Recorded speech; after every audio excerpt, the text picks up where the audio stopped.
Good evening, everyone. Happy Sabbath to each and every one of you. So glad to be with you on this evening. We are at day number 30 for our sugar fast. We're going all the way till May 13th. And I say that because it's interesting. We only have 10 days to go. Now, we put our videos out the night before. So tomorrow starts day 30. So from tomorrow, you have 10 days left. And if you're just joining us and you're thinking about, hey, I want to try this sugar fast, you have nothing to lose. Think about it. What could you benefit from? You could benefit from a whole lot in just a few days. And so I want to encourage you to go ahead and join us. We want to say good evening to each and every single one of you. We hope that you're having a good evening.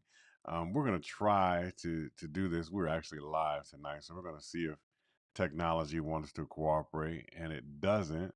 So I'm just changing some things on my backside, on the back end here, just so that we can make sure that we have what we need. But let's go ahead and see who we have with us on tonight. We want to say good evening to Sandra Tillman. Happy Sabbath to you. Happy Sabbath also to Mary Kersey. She says, good evening to everyone. Shirlene Coley, good evening to you in your house. Marisol, good evening to you. Marisol, I heard a little something about you. And so when you come back, we'll be glad. But enjoy yourself while you're there. Well, good evening. Happy Sabbath. Deborah Moore, good evening to you as well. And just as Marisol said, we are on day number 30. And then Sandra Tillman, look, I went and listened, I looked up the song and heard the whole song. I love that song. I'm trying to bring it to church in one way or another. But good evening to you, Karen Arrington. She's watching from YouTube. And we've got Deborah Moore. Deborah Moore, good evening. Happy Sabbath to everyone. Let's get into our devotion. It's very short tonight, but it's more of a concept. I want us to focus on the concept itself. And so when we look at this particular concept, well, first, like we said, we're in day 30. So I want you to go ahead and give me a shout out. Give me that one word that you put in the chat of how you're feeling tonight. Um, I'm feeling encouraged. I'm feeling really encouraged, and probably even focused is a good word. Good word. As you get into the Bible, God starts speaking, you get very focused and very encouraged. And I've been in it, and I'm just grateful for his goodness and for his mercy. But I like what you put in here, Shirley. She says she feels amazing. That's good. I like that. And let's see if we get any more before we move on of how you are feeling. That one word in the chat. I know as soon as I move forward, all the chat is going to flood. Yep, there it goes. All right, there we go. All right, Marisol saying she feels blessed. That's good. All right, Deborah Moore, you also feeling the same way, feeling blessed. Let's get to the word for tonight. The word that we have is that you don't want to miss the family reunion in heaven. You don't want to miss the family reunion in heaven. That is definitely something that we want to keep in front of you for tonight. It's something to focus on and to pay attention to as well. Why do we say that? Well, consider this. When you look at a dinner and what it'll be, you see that on this dinner we have these little name cards, right? See these little name cards that are here. That tells you where the person has to sit. And guess what? There's a name card in heaven, not a literal name card, but there's a name card in heaven for you. And that is because God is planning on you being there. You don't want to miss the family reunion that is in heaven. So I've got three scriptures to look at for tonight. The first one is a paraphrase of John chapter 14, verses 1 through 3. And it says this. It says, "Don't be troubled. There are many rooms in God's house. Jesus is preparing a place for us, and he will return to take us with him." I love that. I'm going to read it again. Don't be troubled. These are my words. It's just a paraphrase. There are many rooms in God's house. Jesus is preparing a place for us, and he will return and take us with him. That's powerful. That's good. So why do we say this? We say this because the part about many rooms I didn't get until I learned about Jewish architecture. One thing that they would do is the father would have a house, and when he would have his house, what he would do is everybody had their own room, right? And sometimes you'd have big sections that were just carved out, right? But as the family grew and people got married and they had children, they simply joined that father's household. And so what he would do is he would section off the house and he would add on to it. It's just like when you read in the book of Kings, Second Kings, when Elisha used to travel and there was a prominent woman there, and he would go by there all the time, and she would try to get him to come and stay and eat. And so she says to her husband, "I think that this is a man of God. Let's go ahead and build an upper room."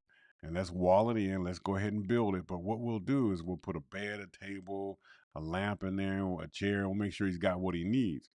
All they did is add on to their house so that when he came, he'd have a place to stay. And so what happens is God is trying, that's right. God is trying to tell us that he has got many rooms. He says, "My father's house has many rooms." In other words, there are many people who are come to join, to be with him, to be a part of his household, to live there. And he says, "I'm preparing that place for you." And so there's space for you in heaven. And it's not just to live, because remember what we're focusing on. We're focusing on this family reunion, this great family reunion that heaven is going to have. But what we see is God is going to get us to come to the house. He wants us to be there. He's going to go ahead and make sure that we have a place, and he's going to come back and receive us into himself. But then look at Matthew chapter 8 and verse 11. Now, this is not a paraphrase. This is what it says. It says, "And I say unto you that many will come from the east and the west," that means from all over, "and sit down with" who? Abraham, Isaac, and Jacob in the kingdom of heaven. So what we have is we have, like this says, he says there are many who will come. There'll be many places, many people that'll be there, right? But then here's the one that I absolutely love. And this is the last one we're going to close on. I want you to get this. Let me just back up. I want to make sure we got that. Remember, we don't want to miss the family reunion in heaven. This is what people put together. But what can God put together for us, right? What can he actually put together? Well, he said that there's many rooms. He's preparing a place. He's going to come back and get us. Okay? And then he says that many are going to come. Many, many, many are going to come from the east and west and sit down. He names people who will be in heaven. Abraham, Isaac, and Jacob. And this is the one that I absolutely love. And it gets me. The Lord is in your midst. He's there. He's called the Mighty One. The Mighty One will save. This is it. He will rejoice over you with gladness. So you're going to see Jesus. He's there. He will save you, right? He will rejoice over you with gladness. In other words, you're going to see the emotion, the expression of Jesus's happiness, his happy face. He will rejoice over you with gladness. He will quiet you with his love. In other words, his love is going to be so great. You're going to be calm. Can you imagine that everything you need is in his love? And the very fact that he loves you calms every drama, every storm in your life. And this is the one I like right here. He will rejoice over you with singing. Oh, man. So he's going to rejoice over you with gladness. He's going to quiet you with his love. And then he's going to rejoice over you with singing. You see that? Rejoicing there twice. He's going to rejoice over you with gladness. He's going to rejoice over you with singing. But in the midst of all of that, he's going to quiet you with his love. I don't know what that's going to be like. I can read Zephaniah right here, 3:17, and only imagine about the goodness of God and watching him be happy because we're there, I'm there, you're there, and then seeing him break out in song. I can't even imagine what that would be like, but this is what the word of God tells us. So hold on to that. You don't want to miss the great family reunion that is going to be in heaven. We're going to meet on tomorrow at 8 p.m. and we're going to be on day number 31. I want you to hang on in there. God bless you all. You take care of yourself. We'll talk to you tomorrow. Peace. There is nothing too hard for God. Well, ask old Daniel when he was in the lion's den. It looked mighty bad, the situation he was in. But he wasn't worried because he knew that God was there. When that mean old lion turned into a teddy bear, God can do anything, anything, anything but fail.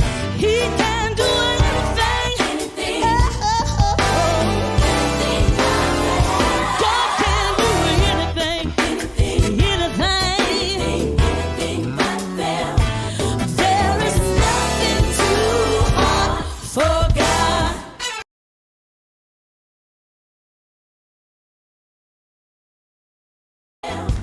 There is nothing.